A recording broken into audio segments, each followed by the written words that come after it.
Welcome to Cardinals Cover 2 with Craig Grialou and Mike Jurecki. Cardinals Cover 2 is brought to you by Arizona Cardinals Podcasts. Visit azcardinals.com/podcasts. From the Dignity Health Arizona Cardinals Training Center, here's Craig Grialou and Mike Jurecki.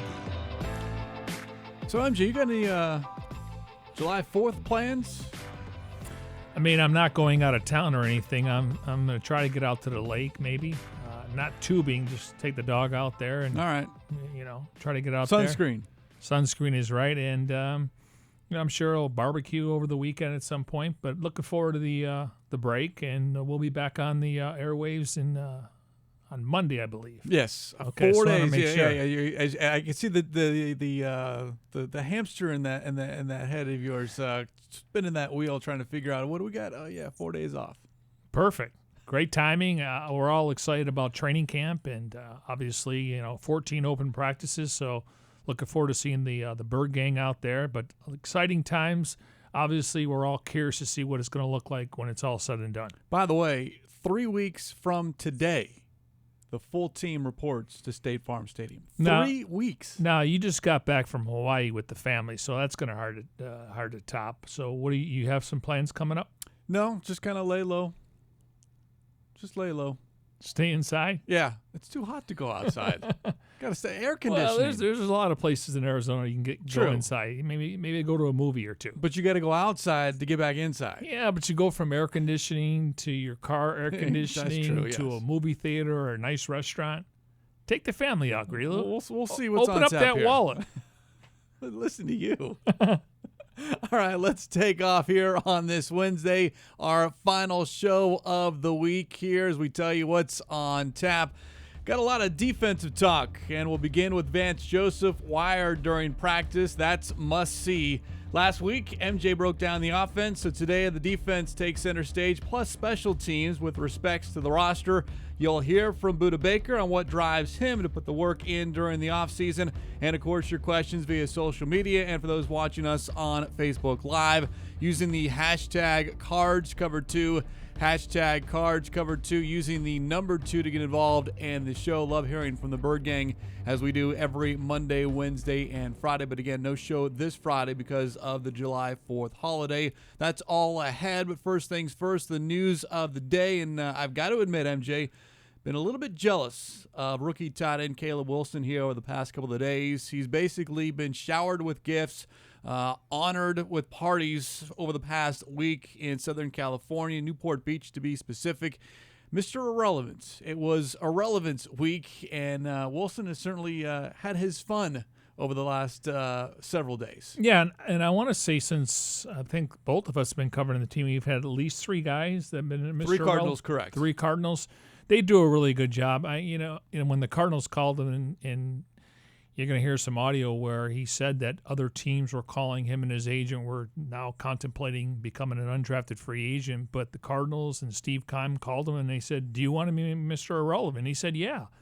And they really do a good job with it. Obviously, you don't want to be known for that in your future, but it'll be a part of the conversation if he's able to, turn into a nice career here. Obviously, I liked him. He was one of the leaders. The top guy actually in the Pac-12 when it came to receiving yards. He was ranked in the top 5 in the country. So obviously he fits what they're looking for offensively. But he's going to have to make the roster because right now I think they're going to keep 3. And obviously Charles Clay's missed some time. We'll see how much he's able to do in the training camp and preseason. They went on and got Max Williams, and I think we're all anticipating a bounce back here from Ricky Seals-Jones. So it's really a logjam there, but worst case scenario, practice squad. But I'm glad he's grasping it because have fun with it, and they do treat you like a first-round pick. They roll out the red carpet for these guys. Yeah, pick number 254, and I'll say this about teams. When you have that pick, or even when you're drafted in the 7th round, you're not wasting these picks. These are players that you believe can contribute, whether immediately or down the road, and Wilson is one of those guys, and you mentioned it. He led all tight ends with 965 receiving yards last season, ran the second fastest 40 at the combine among tight ends, so he does have a skill set that fits. The question is, can you get up to speed fast enough by week 1 to make that initial roster, or does it take a little bit more time? Well, and if you go back, and I know he's no longer here, but Josh Rosen, that was his go-to Correct. guy when Josh was putting up numbers before he declared for the NFL draft. So I would think playing in 3 different offenses, because I know Rosen, kind of challenged the coaching staff to, I want to run a pro style, I want to run some RPOs, I want to run the air raid. So I would think he's got more familiarity to maybe some of these other guys that haven't been able to run that kind of offense. Of course, for Wilson, didn't have to travel very far after going to UCLA and first walking on at USC before transferring to UCLA. But he has been very, very busy over the past several days. You can follow him along on Twitter at CalebWilson84 is his Twitter handle. Among the stops during these past couple of days was a stop at the NFL Network, where he had a chance to sit down with Lindsay Rose on the NFL Access show. The final selection and latest Mr. Relevant 2019 with the 254th pick in the 2019 NFL Draft is picked by the Arizona Cardinals. They select Caleb Wilson, a tight end from UCLA. And USC, which we'll get to in just a second. First, though, it's a specific distinction, being the last pick of the NFL draft. As Caleb Wilson has learned this week, the now Cardinals tight end honored in Newport Beach, California, is the 44th member of the Mr. Irrelevant fraternity, with a week full of activities designed specifically to both roast and honor him. He got a new surfboard, the key to the city, throughout the last pitch at the Angels game.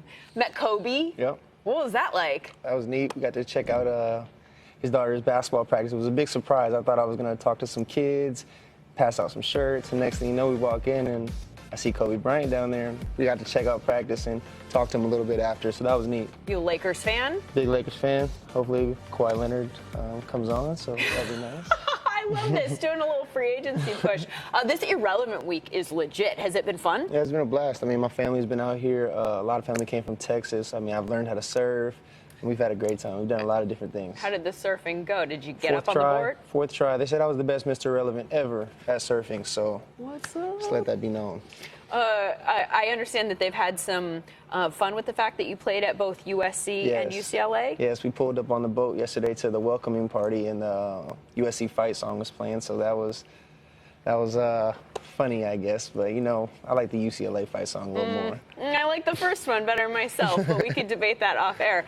Did you know when you were drafted that all of this was coming? I didn't. I mean, I heard of the idea of Mr. Relevant, but I didn't know of the whole week and the celebration and things like that. So that was definitely a good surprise. Tell me about being drafted. It's the last pick, 254. You haven't heard your name called.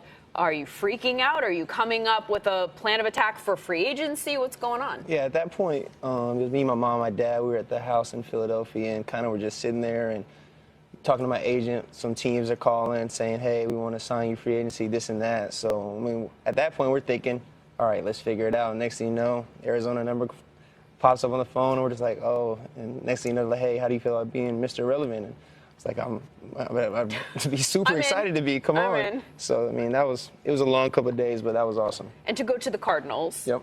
With Kyler Murray and Cliff Kingsbury, kind of an exciting time. Yes. What do you think we should expect from you guys this season? I mean, it should be fun. I mean, we got a young group. I'm really excited about. I've been working with the rookies a lot more because we've been there together. But I've been fortunate to work with Kyler and the young receivers in the young group. And I mean, I think we have a bright future, and I'm excited to get to work. What's the offense going to look like? I don't know if I can give too much away without getting in trouble. Why is this such a big secret? Is it going to be an air raid? Is it going to be an air raid? Is it going to be pro style? Like, what are you guys doing? Why is this all under lock and key? You got to talk to Coach on that one. I can't give away the keys to the castle. Okay, let me see if I can discern anything. Is it fair to say that you guys will operate out of the gun a lot? We can mix it up. We do a little of both. Are you going to spread it out? We can throw it around a little bit. Are you going to be up tempo? Maybe we have that in there. David Johnson has already revealed that you guys are looking around 90 to 95 plays a game. So I would say up-tempo definitely fits that bill. I would say that it probably means you need to do some conditioning this offseason to 90 to 95. And it's hot out there, so you definitely need to stay in shape at all times out there in Arizona. You were a high school quarterback. Threw it around a little bit. Almost even played quarterback in college, right? Mm-hmm. Okay, so what's your scouting report on Kyler Murray, since you know what you're talking about there? I mean, you've seen the tape. I mean, he's Heisman Trophy winner. I mean, his numbers are insane. Great arm talent. He can run. I mean, he's the whole package. I mean, I'm excited to see what he does at the next level. What are your first impressions of him from a leadership standpoint, all that kind of stuff that we don't get to see, since you said you've been working with him a lot? I mean, I definitely respect his work ethic. That's one thing that stood out to me. It stood out to me as soon as I got there, just seeing him in the weight room as well in the field. Like, if he sees something on the field he doesn't like, or we drop a pass, he'll call it right back and say, hey, do it again until we get it right. So, I mean, I definitely respect his leadership. He's doing as best as he can as a young rookie running the team. So, I mean, I think he's doing a great job. He's ready to take over. That's the plan. Okay, so we saw that you've been getting a lot of gifts from everybody that you've visited, and we didn't want you to feel left out since you came here to NFL Total Access. So thank you, Jonesy, our stage manager. We've got a backpack for you here with all sorts of things that you might need during training camp to take notes, Awesome. You know, a water bottle, because as you've mentioned, it gets hot in the desert.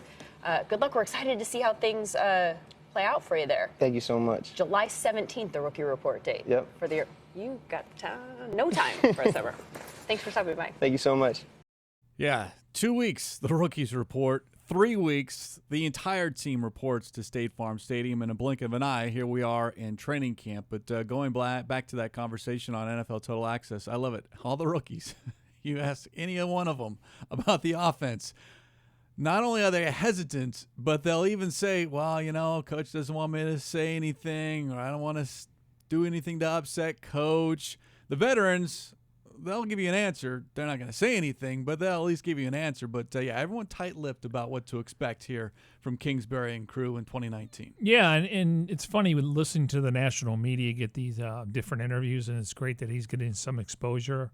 Obviously, you know, he's a guy that's going to try to make the roster initially coming out of camp, but it's just one of those scenarios where the national media, there's a lot of talent out there, and you can phrase a question in a certain way where you're hoping to get an answer, but it's not happening. And I love the fact that the rookies have definitely bought in. Obviously, it all starts with Kyler Murray, but they've been told when there's questions you're not familiar with, just tell them that, ask the head coach. And we know that he's been very vague, and I think we're all looking forward to seeing the offense. But I think we have an idea, at least I've watched some of the film, but I really don't know how it's going to work based on the opponents and based on matchups. Well, the one player that has been at least open when asked has been David Johnson, and it was referenced in that interview as far as shotgun, up-tempo, running a lot of plays. And outside of that, you know, I mean, you just kind of infer, all right, well, if that's what you're going to do, then, okay, what did Kingsbury do at Texas Tech? All right, it is spread it out, 4 receivers, 5 wide, and then you just fling the ball around. Now, whether that is what we see, who knows, but at least that is kind of what has been mentioned a handful of times so far. Yeah, I mean, I can appreciate David Johnson's optimism, but 90 to 95 snaps, I mean, you don't even see the Chiefs do that. The Rams don't do that. And the main thing is I think the NFL average, now last year the Cardinals were in the 56 range, which we know they couldn't obviously convert on third down, and they had a punt, and one of their best weapons, if not, was Andy Lee. So I would say if you can get around somewhere around 70 to 72, and then defensively, you want to keep it in the 60s, and that means you're getting the other team off the field on third down. So I can appreciate the optimism. There could be a game where they have 75 or 80, but the most misconception about this offense is they're going to throw the ball 70 times a game. That is not happening, okay? Hal Mummy and then Mike Leach, they benefited throwing 60 and 70 times, but that's not going to happen here. Go back to his college days at Kingsbury, Texas Tech. He threw the ball 55% of the time and ran it 45%. So you're never going to have balance. I think the only team in the league last year that ran the ball more than threw it was the Seattle Seahawks. And that's who they are now. Russell Wilson can extend plays, but they really improved their offensive line, and they have a 3-headed monster there. But for the most part, the Chiefs, they probably threw it 52, 53% of the time. It's never going to be 50-50, but I think this team, based on the quarterback and the running back, it could be 55-45 very similar to what he did at Texas Tech. And we'll all know for sure, at least maybe a hint or two, once training camp does open up here in a couple of weeks. Quick note about today's show. Understand the live streaming on Facebook is down, so if you want to watch us here, check out YouTube and, of course, azcardinals.com/live video here for this Wednesday afternoon show, Cards Cover 2. All right, before we get into our defensive conversation, the reactions about the Madden 20 ratings continue to pour in. And in fact, there was after the initial release as far as what the rookie class is doing, there was a story up on ESPN, MJ, that I know you saw about how these ratings are actually figured out. It's easy for everyone to say, okay, I'm an 80 or a 73, and well, why is he higher, why is he lower? But it was a good breakdown as far as how they do figure these out initially, and then, of course, you can always get better after your first year. Yeah, and you can get better week to week. Yes. I mean, they obviously take a look at how you're doing, and, if you're doing well, you're going to be probably in the 80s. But, based on Rosen getting drafted last year in the top 10, we really didn't get into this so much, but he was an 80 or 81. They changed the formula this year, and according to Madden, Kyler Murray was the hardest guy to rate or grade. Now, we know that he didn't do anything at the combine, he weighed in, and he obviously as far as the testing, the 3-cone drill, the 40-yard dash, and again, I don't think we're too worried about that from a quarterback position, but it did affect his rating because he didn't do any of those drills, and that's based on speed and explosion, and he had a really good speed number, 91, but because they changed the formula, he's starting off at 73. Yeah, and we heard a little bit from Kyler Murray on Monday. Today, Murray, Andy Isabella, Byron Murphy with their thoughts on their Madden ratings, and they actually gave their thoughts to one of their teammates as azcardinals.com handed off the mic to Hakeem Butler. We're live today with Hakeem Butler, and today we're going to show the rookies their Madden ratings. Might see my own, who knows what happens. Let's do it. Here with my boy Andy Isabella, Speed Demon. Everybody knows he's a Speed Demon. So let's just start off and ask him, what do you think your speed is on Madden? 93. 75. You lowballed this, so you're 88. 88? The speed's a 91, so you're off a little bit. Not too far. Damn shame. If Kyler Murray was a 91, I got to be at least a 98. 98? You was faster than him in that video, huh? Way faster. All right, what's your acceleration? Got to be at least a 92. You're a 90 on that. They think you fast. Okay. They think you fast. I think your accuracy is. Oh, that should be in the 90s for sure. It's an 82. Oh my God. Now I know you tough, but what do you think your toughness is? And everybody gave me like a 55 or something like that. They're probably going to some little. They're probably going to be like 70. 70? You tougher than that too. They give you an 84.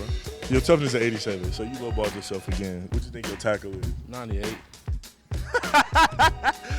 It was a 56. 56? Wow.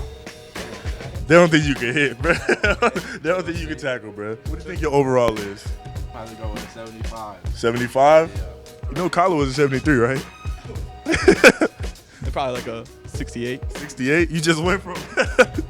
You were 75. Okay, I'll take that. No, you was a 72. Damn, all right. Yeah, Respect. Kyler not that much better than you. But Kyler was a 73. Oh my God. So you better than Kyler. We gonna exit with that. Byron, ladies and gentlemen. I love it. Hakeem Butler stirring things up in that locker room. Yeah, and if you don't think these guys, I know when we get to the season, obviously their production will dictate what their grades are and their rating in the future. But if you don't think these guys, it matters, it's a swag thing. It's something in the locker room. It's a swag thing. And as they get older, it's not going to be on the front burner. But it's really a status thing, too. And for a lot of these guys, they still are in contact with the guys they played in college ball with. And when you get to play in bowl games and you get to go to all-star games, and then obviously if you're part of this draft class, you exchange numbers, and it's a status thing. So if you don't think it matters, I think you're wrong. By the way, the roles were reversed. The Cardinals on their Instagram page posted a video of Butler being interviewed by Andy Isabella about Madden's ratings, about his ratings on Madden. So check that out on the Cardinals Instagram page here as we continue here on this Wednesday afternoon from the Dignity Health Arizona Cardinals Training Center. Of course, broadcasting as we always do here on Cards Cover 2 in our Bose QC35s. Go to Bose.com for more information and how you can get a pair of these headphones, or if you want to gift them to someone that, a friend or colleague or someone that you work Coworker, with. co-host. A reminder as well, if you ever miss a show here, you can download it as a podcast via Apple Podcasts, Spotify, Stitcher, Google Play Music, TuneIn, and SoundCloud. And don't forget, all of your favorite Cardinals podcasts can be found at azcardinals.com/podcast. As we mentioned, this is our final show of the week. We'll be back with you on Monday as we go 3 days next week, just 2 this week because of the July 4th holiday. Not sure if everyone had a chance to see this, but wanted to draw everyone's attention to an appearance by DJ Foster and Dennis Gardeck, which happened on yesterday as the Cardinals Charities and Brooklyn Betting teamed up to host Operation Sleep at the Mana House, which is Marines, Army, Navy, and Air Force. The Brooklyn Betting donated 76 beds to the residents at the house, and that is something that they were, very appreciative of. And, of course, that is betting that replaced the existing beds, so brand new beds at the Mana House, which is a peer support organization that helps rebuild the lives of military veterans affected by homelessness. And, again, Foster and Gardeck there, and the smiles on everyone's faces you could see in the pictures and in the videos that were posted up on social media. But a good job by both those gentlemen and, of course, Cardinals Charities and Brooklyn Betting. Yeah, it's nice to see. Obviously, Foster's a local guy, played his high school ball here and his college ball here, and now he's with the Arizona Cardinals, and he's a guy that, is trying to make the roster. And then Dennis Gardeck, it seems like he's at the facility every single day. He obviously was a special teams demon last year, and he's hoping to get a bigger role maybe as a backup inside linebacker. They love the way he tackles. So it's nice to see these guys, obviously interact in the community. And Cardinals Charities does a really good job, and I'm sure those 77 people are sleeping a lot better now. Yeah, the Cardinals always do great work in the community, and now they're asking for your help as well. In honor of its 100th season, the NFL is inviting fans to join the Cardinals players, and the other teams in a volunteer initiative called Huddle for 100. The goal of the campaign is for NFL fans to donate 100 million minutes of time to help shape what our communities will look like for the next 100 years. Those fans that do donate will be entered for a chance to win a VIP experience at the Super Bowl in Miami and other great prizes. For more information, go to azcardinals.com/Cardinals Huddle for 100. Well, we mentioned it. Training camp opens in 3 weeks' time, and let's follow up on what you and Lisa started last week, and that was breaking down the offensive roster. Today we'll get to the defense and special teams, but before that, if you missed this on Flight Plan, I can't stress you enough to go back and watch all 8 episodes on azcardinals.com/Flight Plan. But defensive coordinator Vance Joseph on the latest episode, episode 8, Summer School, was wired up during a recent practice. Good, give me 2 base. 2 base, 2 base. I see you, Buddha. There you go, double breaks. Good, good, man. Body control, guys. Body control. Job, DT. There you go. High to low. Vision. That's it. That's it. Good, good, good, good. That's better. There you go, Chan. Good. Gone, gone. Good, Chan. Good, good, good, good. Everybody's going to get reps. Give me 1 base. Give me 1 base going out. It's simply cover 2, guys. Next route, next route. Everybody see the ball thrown. Everybody breaking. Break, break, break. Right there. Good, good, Robert. That's it. That's it. That's it. Hey, single, single, single. Screen. They got one here, boy. They got one there. That's always tough in cover 8. Woo! That's tough in cover 8, guys.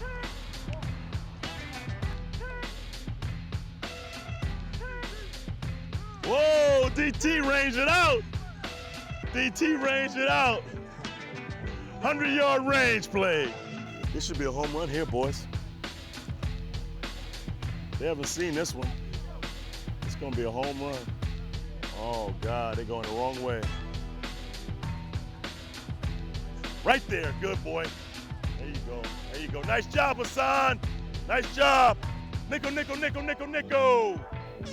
Okay, there we go. Halftime, halftime, halftime.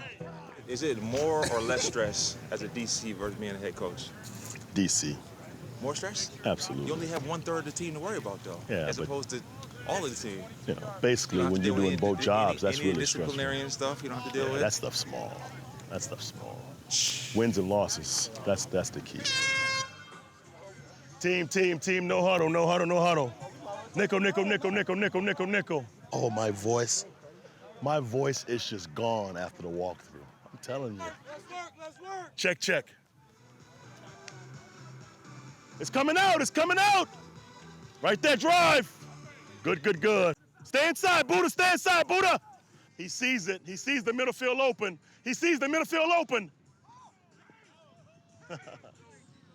There it is, right, Buddha? That's it. Good job, 13. How good can we be, Pep P? Great. Yeah, we could be pretty good, huh? No doubt about it. We got to keep working, man. I'm just telling you, if we could be a defense that can adjust and have enough bullets on game day, if guys learn what to do, we'll be hard to handle. We'll be hard to handle.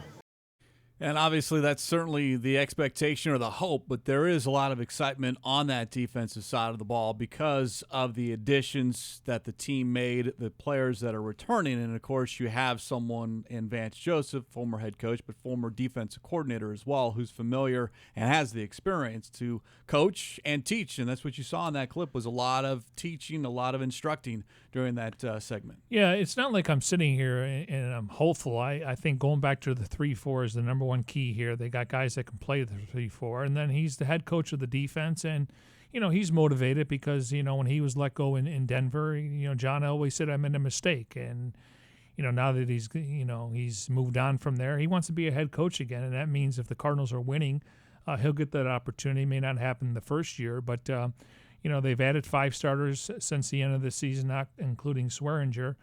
And I think that you'll see this team do a much better job against the run. We know they can rush the passer. No, they have to do a better job against the run. Yeah, exactly. But, I mean, I would love to say 32nd to top 10, but I'll take somewhere in the teens, hopefully 13 or 14.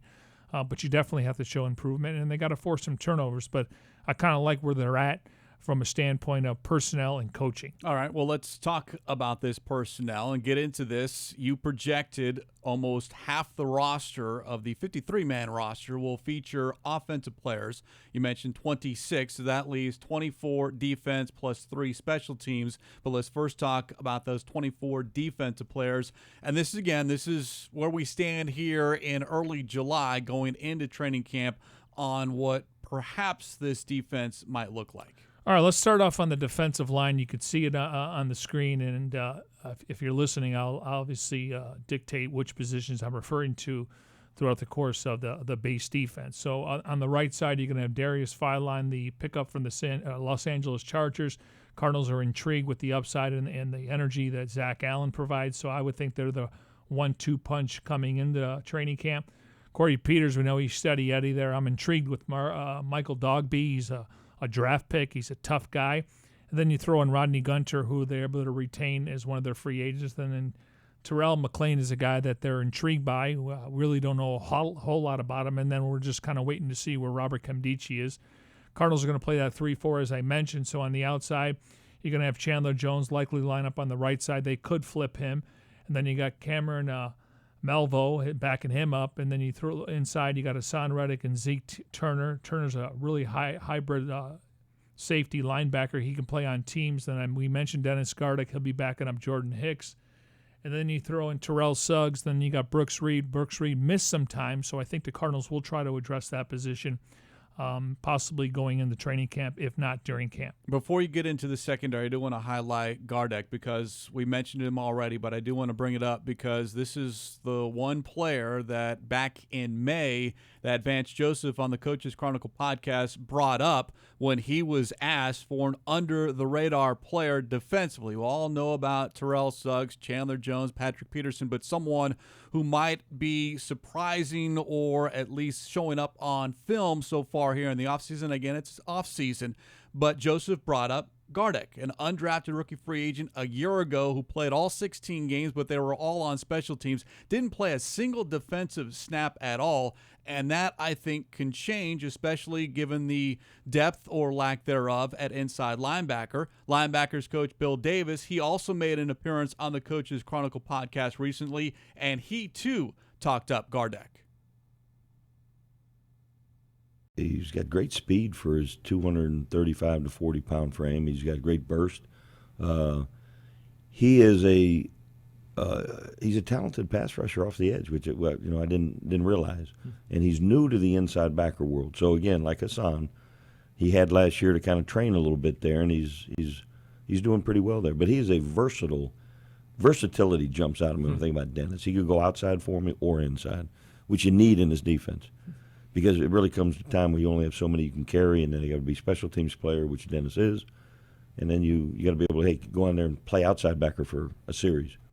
And you look at the two backups, or as far as depth at inside linebacker, Gardeck and Turner, both excellent special teams players, but not really experienced at inside linebacker, and that's the one position, perhaps in addition to cornerback, that we might see this team look. And if there's an attractive player out there, or given injury or whatever, that you might add just because of depth. And if you lose a Jordan Hicks or Hassan Reddick, where do you turn? Do you want to go to someone who is unproven, even though they've looked good so far in the offseason? Yeah, I think outside linebacker is more of a need. They really like their 5 interior guys right now. You mentioned the starters in Jordan Hicks and Hassan Reddick, and then you throw in Zeke Turner and Dennis Gardeck and Joe Walker. They brought him in from the Philadelphia Eagles last year. He definitely is going to make it on special teams. So I think I wouldn't say you're satisfied, but I think they're comfortable with those 4 guys. They've been in the system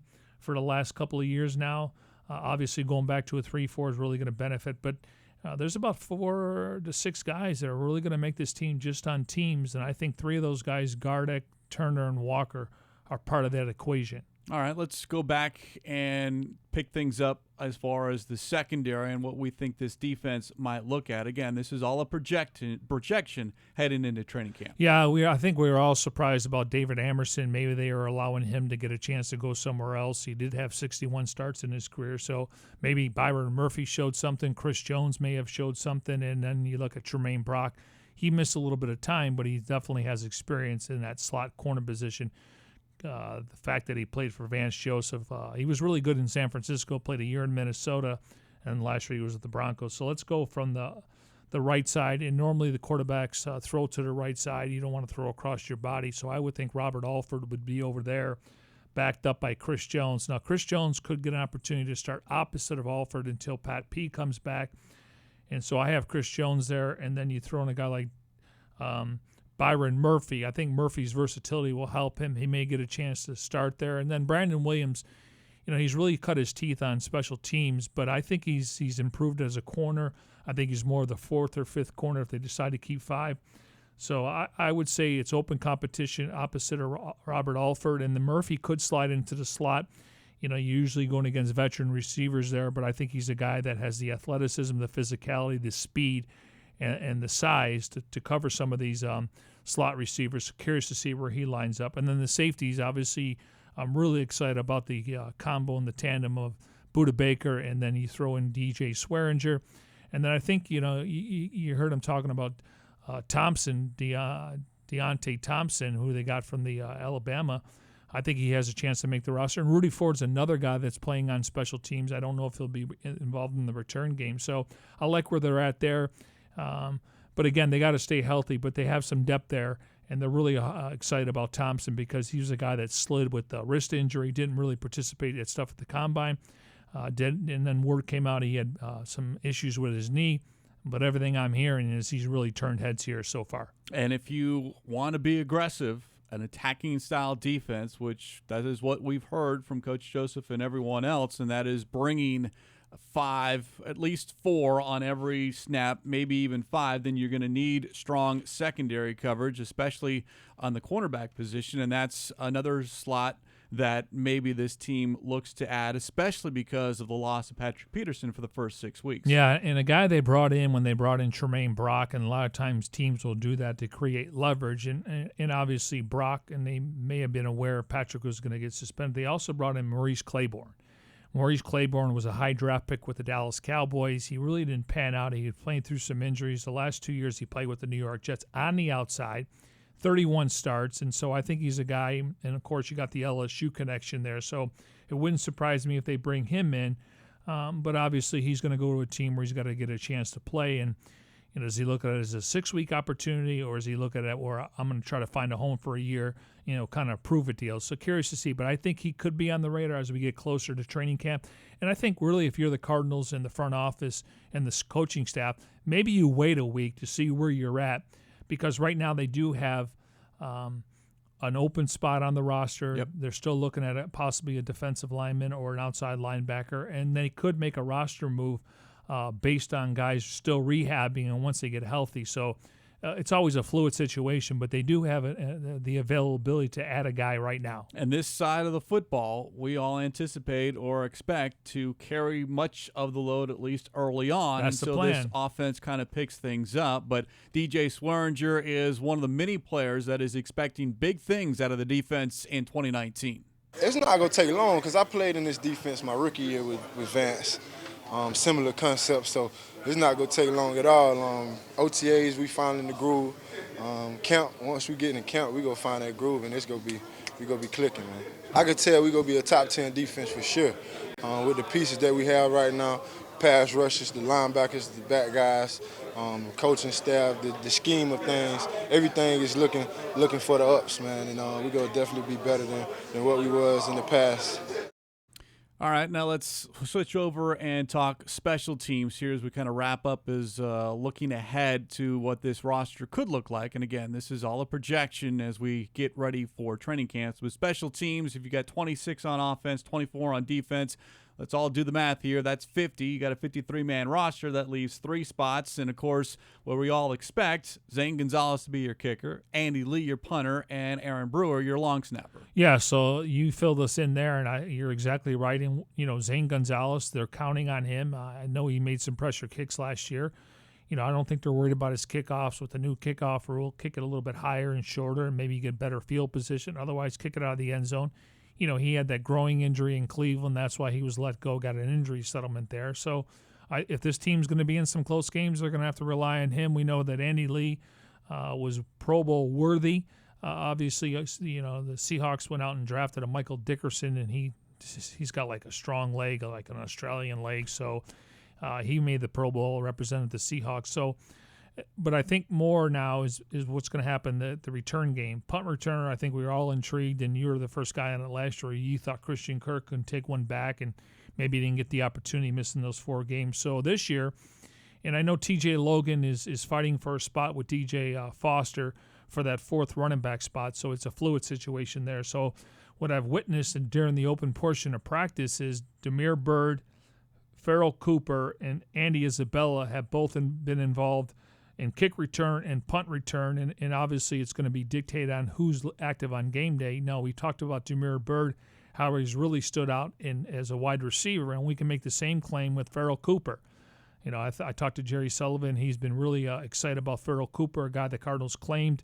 He's been more of a returner, a kick returner for the Rams, but he's trying to make this team as a wide receiver. So same thing at punt returner, Byrd, Cooper, and Isabella. But Cooper has turned heads as a wide receiver, so I think he's in the mix not only to make the roster, but also maybe be a guy that can participate on game day. And, of course, you do have Christian Kirk, though if he's heavily involved in the offense, maybe you don't want to risk that. And, of course, the same applies for Patrick Peterson. We know what he's capable of doing, yet at the same time, he's more valuable to you as a number 1 corner. Yeah, I think we're to a point, at least I think this, when it comes to Pat P, is he has the Deion Sanders rules. So in other words, let's say the Cardinals are trying to get in field position, meaning you're trying to score, but you prefer a touchdown. But let's say they're trying to get a long field goal. Bring them in there. And, the main thing is when you're returning punts, you have to possess the ball and know the 10-yard rules. So in other words, you put your heel at the 10-yard line. If the ball's going to go in the end zone, you try to have to hit the first guy coming at you. And then if the Cardinals need a late field position in the fourth quarter, I think he's got the Deion Sanders rules. And, I think Jason Sehorn back in the day was one guy that was the number one corner with the New York Giants, and he actually got hurt on special teams. So you don't want to use that. And I think if Kirk doesn't return punts is because they're going to rely on him as a wide receiver. But I think Patrick, in moments, in situations where you're trying to get field position, I think it'd be feasible to try to use him there. Jeff Rogers is the man in charge of special teams. He was also on the Coaches Chronicle podcast earlier this offseason, was asked where he wants to see improvement made in his special teams unit. I'd just like to be more consistent from the beginning of the season.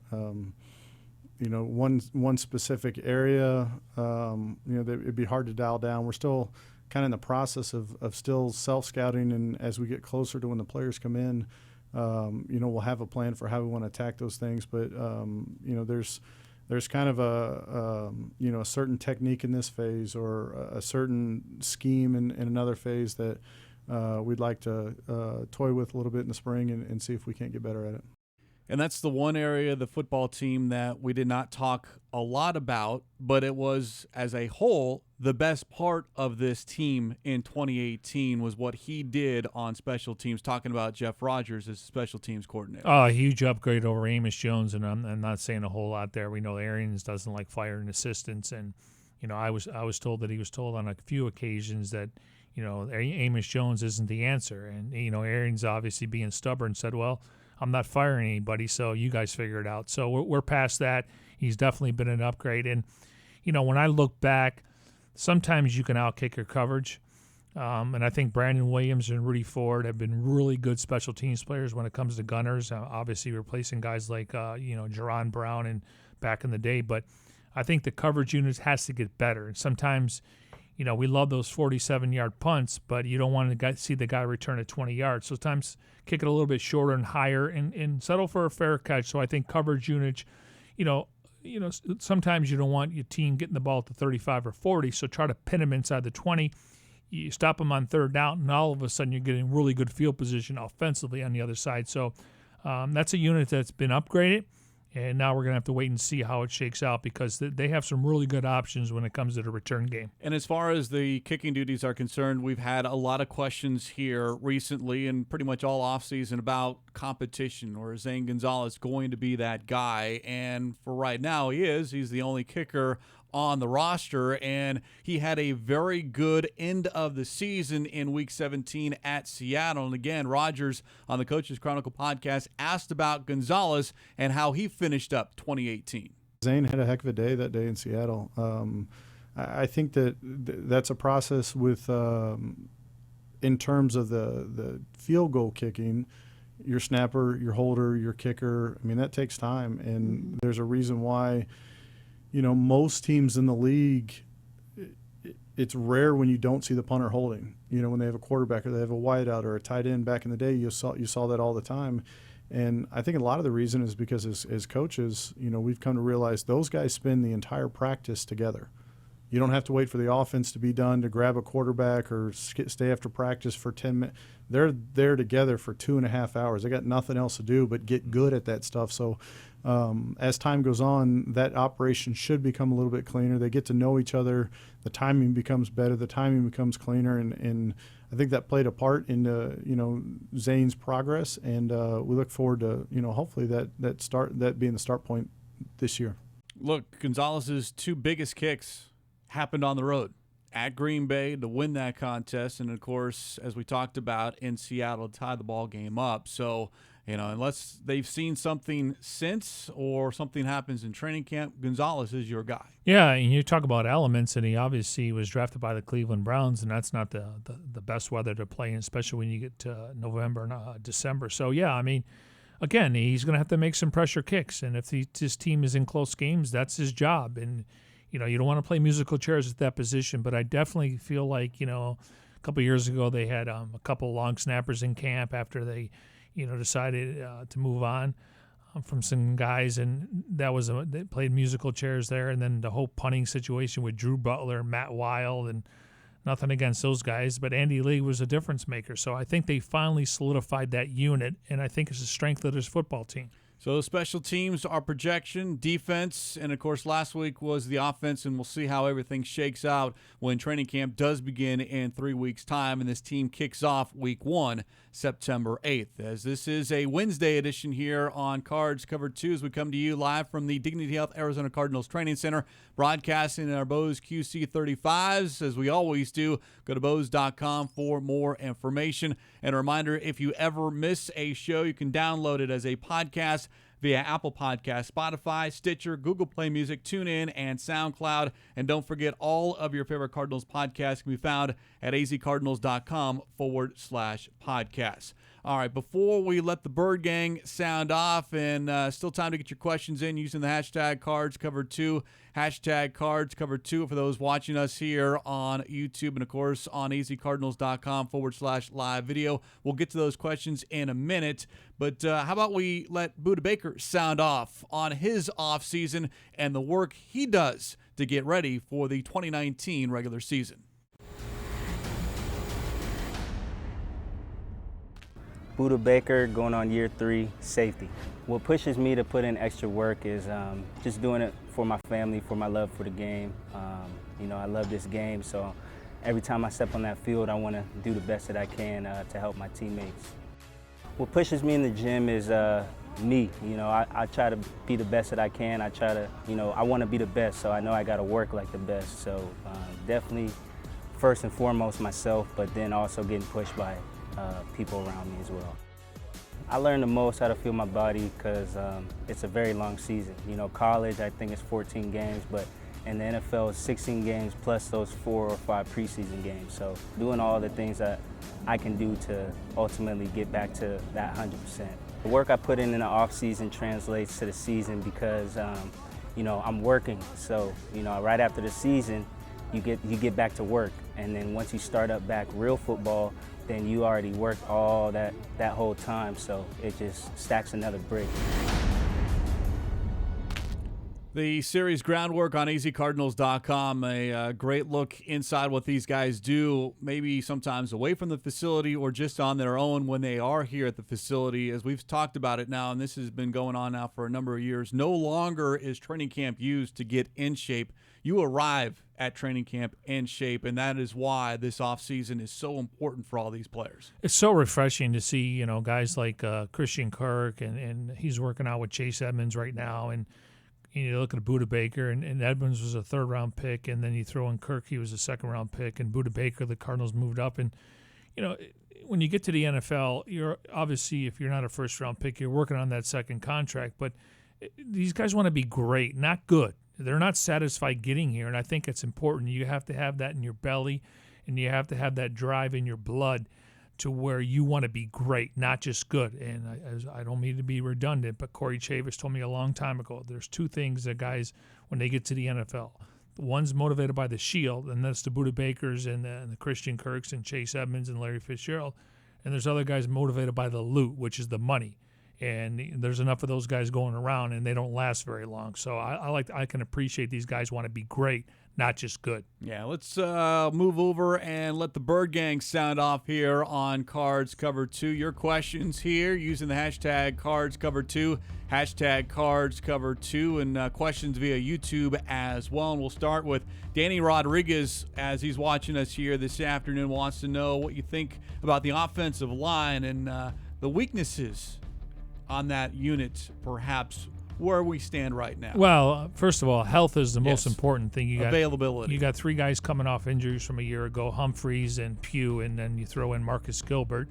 But I think they've created some depth. I mean, I think going into the season, besides a rookie head coach and a rookie quarterback, is the offensive line. Have they done enough? I think they have, but you don't know when injuries that occur.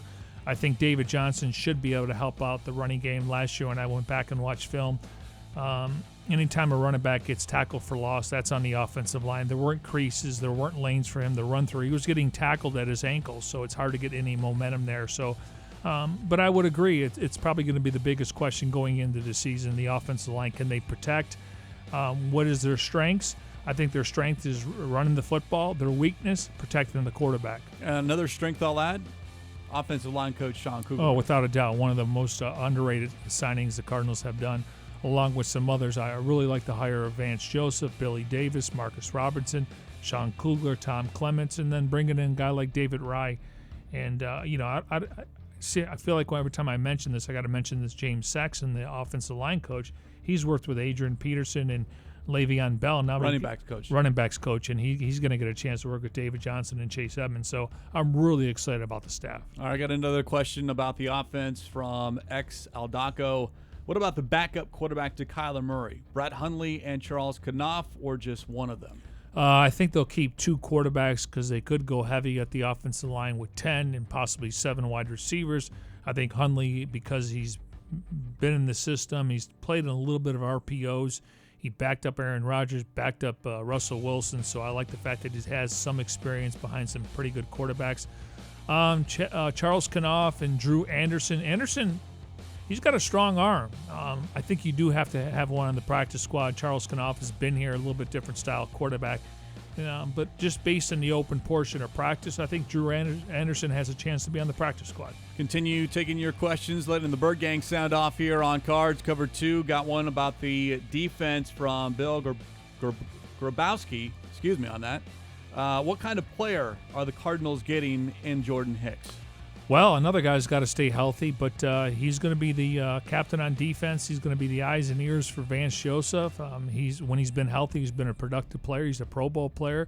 He obviously learned a lot from Jim Schwartz in Philadelphia, but he's a guy that they're counting on. I mean, I look at two signings, and that's Robert Alford on a 3-year deal, and then you look at Jordan Hicks on a 3-year deal. They're counting on both of those guys to come in here and make a dent on that defense. And very successful, very productive when healthy. And you can say that about a lot of players, but Hicks in particular. Well, availability and durability are huge in the NFL, and if you can check those boxes, you're going to have a successful career because you got to be available and you got to be durable to play in this league. Last question, Bird Gang sounding off. Noah wants to know, who will our kicker be going forward? And we talked about that, but it's, again, unless something changes between now and then we don't know about it. There is an open roster spot. Zane Gonzalez is your guy. Yeah, I think Zane Gonzalez, again, he's going to have some pressure kicks, and he's going to have to come through. He's not going to be perfect. Adam Vinatieri's not perfect. Steven Gostkowski's not perfect. But he's going to have to obviously show that he's worthy of keeping. And I think they're excited about him. So hopefully we're not talking about special teams this year. Yeah, we didn't last year. No, because only to highlight though the positive. Well, there was a game at Dawson. Was a Seahawks game they should have won. If you go back and look, they lost 3 games by a total of 7 or 8 points. That would have been the Bears game when Bradford went down.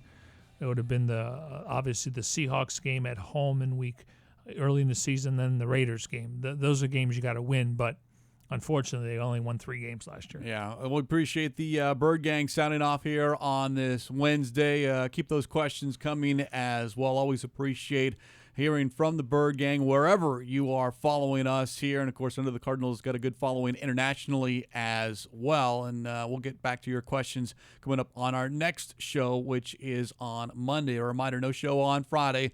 We're going to take a little time off, a little 4-day weekend, if you will, because of the July 4th holiday. And we'll find out, MJ, what you did during your break and your big plans and celebrating. Just don't get hurt, all right? No. Sunscreen too. I'm just gonna take it easy. Yeah, I mean, I got a base right now, so I don't want to get I don't want to get like what's that guy's name? Leatherface George Hamilton. We're 3 weeks away from training camp. We can't have anybody injured. No, I'm talking about you, especially the players. No, just you. No, we don't need anybody to be that guy. Don't get tased in South Beach. Don't be that guy. Everyone come back healthy and ready to go next week. And with that, we wrap up this edition of Cards Cover 2. Special thanks to everyone behind the scenes. Tim Delaney, Jim Alejandro, Grant Greeley, Grayson Choi, Jackson Sipes. My partner is Mike Jurecki. I'm Craig Grialou. Have a wonderful 4th. We'll talk to you on Monday here on Cards Cover 2.